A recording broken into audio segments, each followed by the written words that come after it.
ဆီးရီးယားနိုင်ငံမှာ US နဲ့ဆီးရီးယားအစိုးရတို့ရဲ့တပ်ဖွဲ့တွေ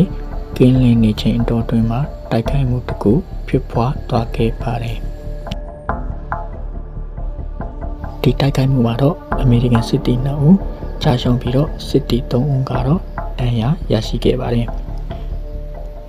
ကျန်တဲ့ပြစ်ခတ်လိုက်တဲ့တနက်သမားကိုတော့ချက်ချင်းပဲဖမ်းဆီးပြီးတော့တပ်ဖြတ်နိုင်ခဲ့ပါတယ်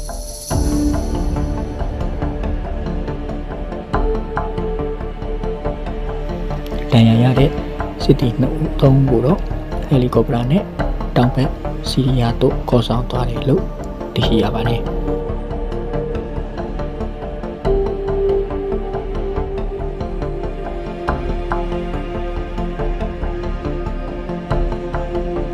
ထရမ့်ကတော့ဒေါသတကြီးနဲ့လက်စားချင်မယ်လို့ပြန်လဲတုတ်ပြန်ပြောဆိုလိုက်ပါတယ်အဲဒီနောက်မှာတော့မဟာမိတ်ညောင်ပေါင်းတပ်ဖွဲ့တွေကိုISIS တွေကိုတိုက်ခိုက်ဖို့အတွက်ပြင်ဆင်နေကြပြီလို့လည်းကြားသိရပါတယ်